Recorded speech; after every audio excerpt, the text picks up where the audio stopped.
Hola, buenos días compañeros, compañeras y maestro. El día de hoy yo voy a hablar sobre el suicidio en niños y adolescentes. Bueno, esta es el índice en donde primeramente les voy a hablar sobre qué es el suicidio. Después les explicaré la situación epidemiológica en el mundo, México y en Puebla.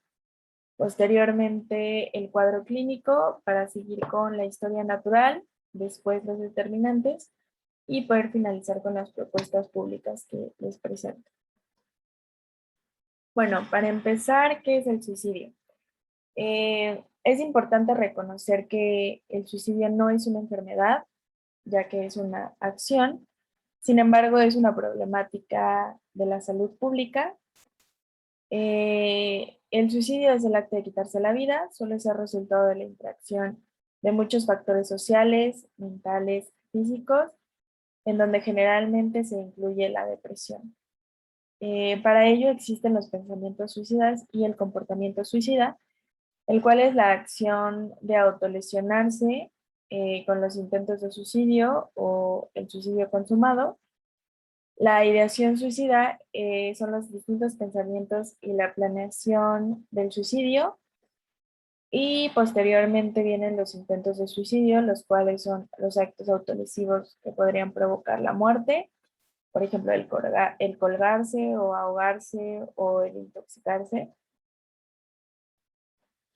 Y bueno, la OMS señala que si bien el suicidio no es necesariamente la manifestación de una enfermedad, los trastornos mentales sí son un factor muy importante asociado con el suicidio. Ahora hablaré sobre la situación epidemiológica a nivel mundial, qué pasa en el mundo y cuáles son sus cifras. Bueno, la situación epidemiológica en el mundo, voy a darles datos sobre algunos lugares en el mundo donde las cifras son elevadas. Por ejemplo, en Reino Unido mueren 15 personas diarias por suicidio, donde 7 de ellas son adolescentes. En Brasil, 36 personas se suicidan diariamente, de los cuales 13 son adolescentes. En China, 380 personas mueren por suicidio, de los cuales 203 son adolescentes y el 80% de las muertes en China de niños y adolescentes es debido al suicidio. En Estados Unidos, 129 personas se suicidan diarias y 426 adolescentes mueren al año. En India, 565 personas se suicidan diariamente y 48.776 adolescentes lo hacen al año.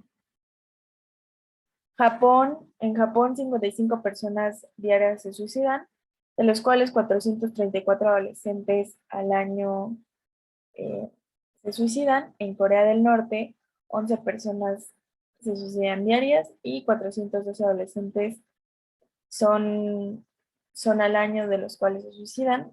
Seguimos con Rusia, donde se suicidan 47 personas diarias y de ello 310 adolescentes y niñas son al año.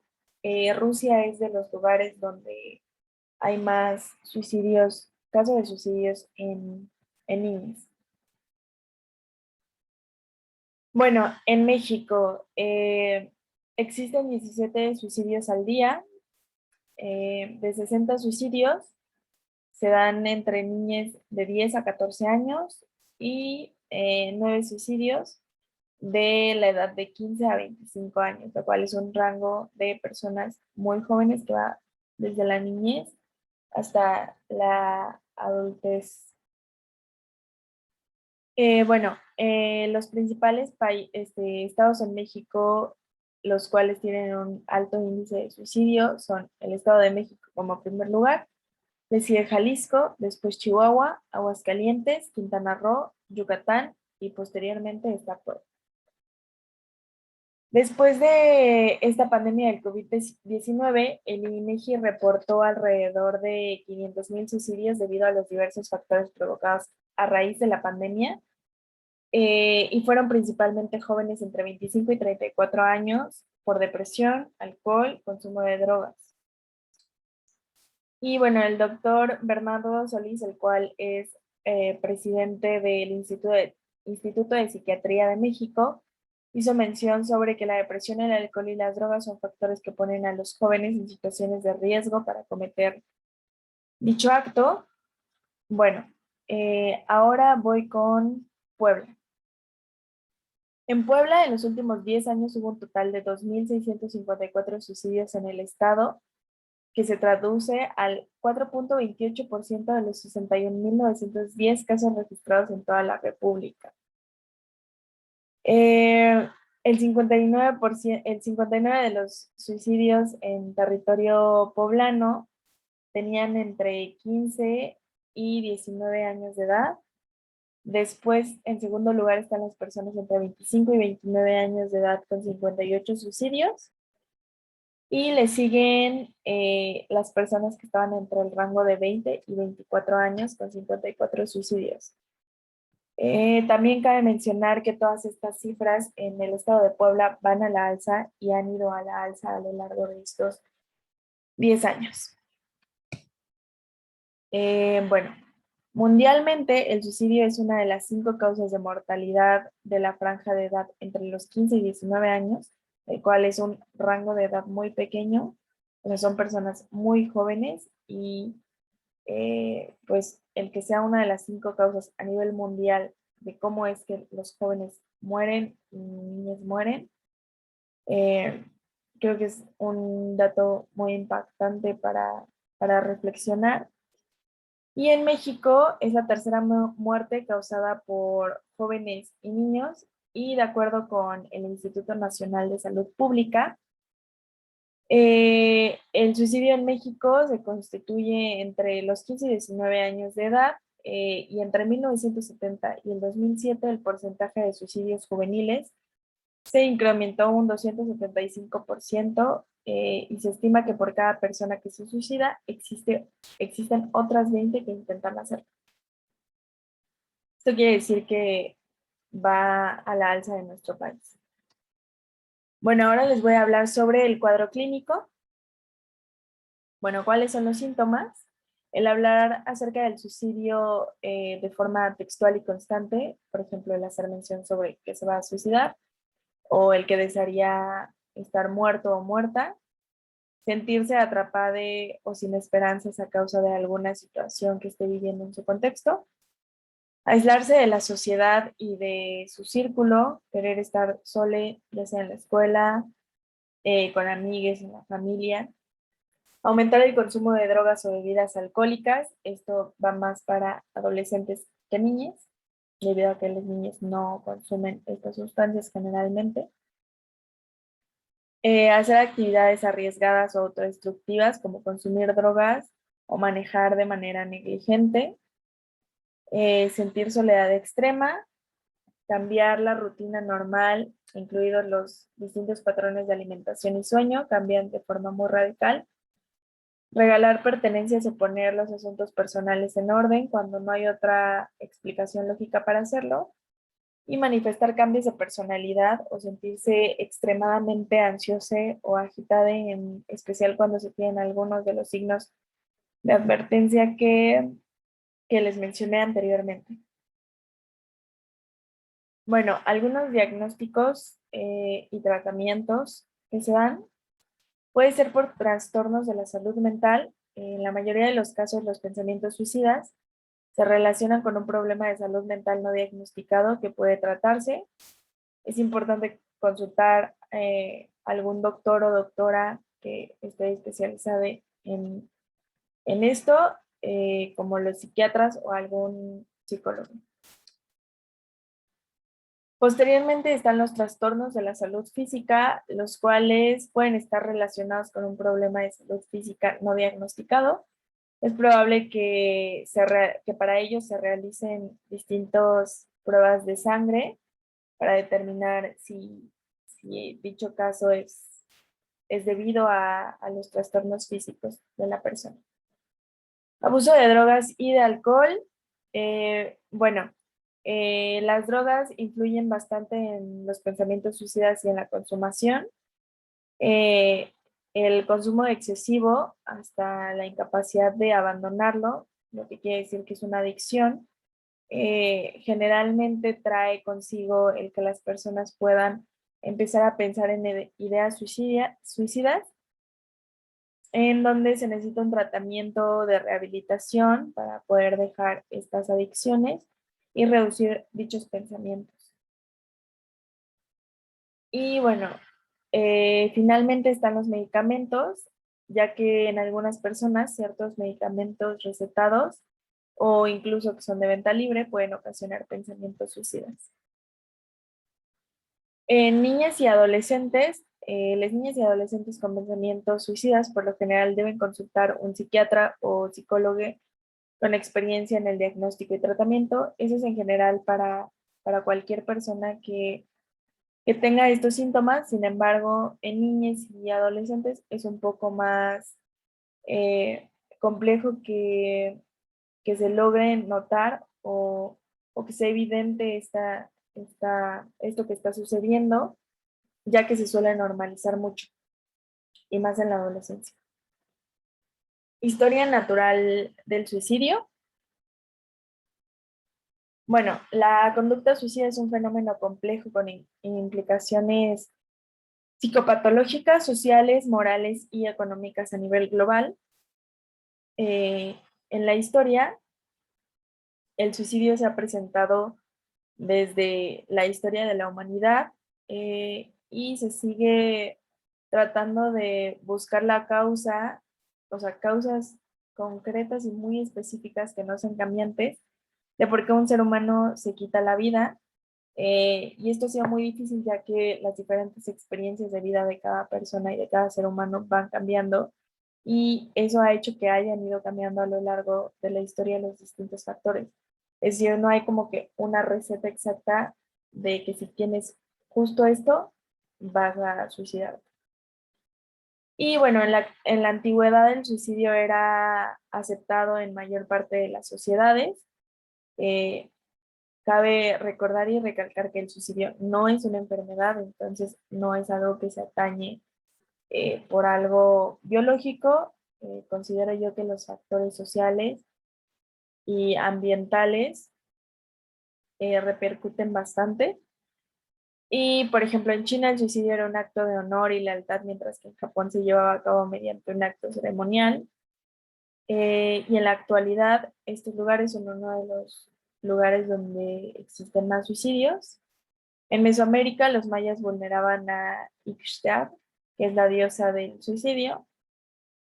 Y bueno, en la sociedad moderna, sumada con un contexto de represión y ataque al conocimiento, con la Iglesia Católica teniendo un fuerte poder sobre la sociedad y las personas, se empieza a crear una moralidad colectiva donde existe una dualidad entre si está bien o no está bien suicidarse. Y bueno, en la actualidad cada suicidio resulta ser una tragedia que afecta a familias, comunidades, países, y los efectos son duraderos para los allegados o allegadas de la persona. El suicidio no solo se produce en los países de altos ingresos, sino que es un fenómeno global que afecta a todas las regiones del mundo. No pasa nada si eres de Irak y estás en un contexto sumamente violento y existen una alta tasa de suicidios. Por ejemplo, está Estados Unidos, el cual es uno de los países también con más suicidios, y China, los cuales, a pesar de ser dos contextos muy diferentes, donde a lo mejor uno la violencia no se ve, no es tan constante de todos los días, o sea, y tan explícita y fuerte, no exime a los demás contextos y lugares a que exista un alto número de suicidios. En el 2015, el 78% de los suicidios en todo el mundo tuvieron un lugar en países de ingresos bajos y medianos, y el suicidio es un grave problema de la salud pública. El suicidio es una de las condiciones prioritarias para el Programa de Acción para superar la brecha de salud mental establecida por la OMS en el 2008, perdón. Y bueno, se menciona nuevamente que es algo que se puede prevenir. Bueno, las determinantes. Existen factores determinantes como psicopatología de la mamá o el papá con presencia de desórdenes psiquiátricos, antecedentes familiares de suicidio e intentos de suicidio, abuso de alcohol y sustancias o comportamientos antisocial dentro de la familia, familia violenta y abusiva, incluyendo abusos físicos y sexuales para las niñas, escaso cuidado provisto por cuidadores con poca comunicación dentro de la familia, peleas frecuentes entre mamá, papá o cuidadores con agresión y tensión, mudanzas frecuentes y áreas residenciales diferentes. Esto les afecta mucho a las niñas debido a que el área social es muy importante para su desarrollo. Entonces, el estar en situaciones cambiantes les genera mucho estrés y también depresión o trastorno bipolar, pero muchas veces no son diagnosticados en niños y adolescentes. Las tasas de suicidio también son elevadas entre los grupos vulnerables y discriminados como refugiados, migrantes, pueblos indígenas, personas lesbianas, homosexuales, bisexuales, transexuales, intersexuales y los reclusos. Es importante reconocer que la discriminación también es un factor fundamental para las tasas de suicidio. Y el principal factor de riesgo es, con diferencia, un intento previo de suicidio, o sea, que antes ya se haya intentado hacer. Bueno, para finalizar, están las propuestas públicas. Eh, ay, bueno, es importante reconocer que todo esto se puede prevenir y como primer punto, menciono que es importante reconocer la salud mental como parte fundamental de la salud pública de nuestro país, para posteriormente reconocer el suicidio como un problema dentro del sector salud y reconocer que va más allá de números y cifras presentados ante las diferentes instituciones, por ejemplo el INEGI, que se encarga de hacer estadísticas eh, y encuestas, y reconociendo que van más allá de simples cifras, que no podemos estar hablando de la salud mental y del suicidio como si fueran simples números. La detección temprana, el seguimiento y el abordaje transdisciplinar del fenómeno suicida constituyen soluciones potenciales y formas de intervención adecuadas a la realidad. Posteriormente, el atrevernos a hablar del tema desde la niñez. El no hablar significa que no existe una información clara y concreta sobre lo que es el suicidio. Y es importante dejar de creer que si no se habla no sucederá, ya que pues históricamente ha sucedido y va a seguir sucediendo. Y el dejar de hablar del tema no implica que no esté pasando en nuestra realidad. Y finalmente, crear espacios de escucha y seguimiento psicológico a través de distintas instituciones gubernamentales, escolares, de trabajo, públicas o privadas, para que cuando se presente algún caso se les pueda dar un seguimiento adecuado, efectivo, que le ayude a la persona a ir trabajando su sentir y lo que está pasando en su contexto, porque creo que es importante reconocer que esto también es una chamba de todos. Y bueno, como conclusión, ante las propuestas que se presentan, y el tema expuesto es que el suicidio no es incomprensible, no es un incomprensible salto de vacío, o sea, como hacia la nada. Eh, la persona da suficientes avisos, da suficientes advertencias para poder ser ayudado o ayudada, y es importante intervenir en estos casos y reconocer que la chamba es de todos y todas, que sí que se necesita, claro, un experto o una experta en estos temas. No nos exime a nosotros como sociedad el poder acompañar y ayudar a una persona cuando nos damos cuenta que a lo mejor algo no está bien y que no se siente bien. Entonces, considero que es una invitación a pararnos, a reconocer que a cualquiera le puede pasar de nuestro círculo cercano o a nosotros mismos, nadie está exento o exenta de vivirlo y es importante pues reflexionarlo y pues presentar esto como una invitación a reconocer que todo esto se puede prevenir. Que podemos prevenir el que 17, eh, 17 suicidios en México sean cometidos de forma diaria. Y bueno, aquí están mis referencias sobre el tema.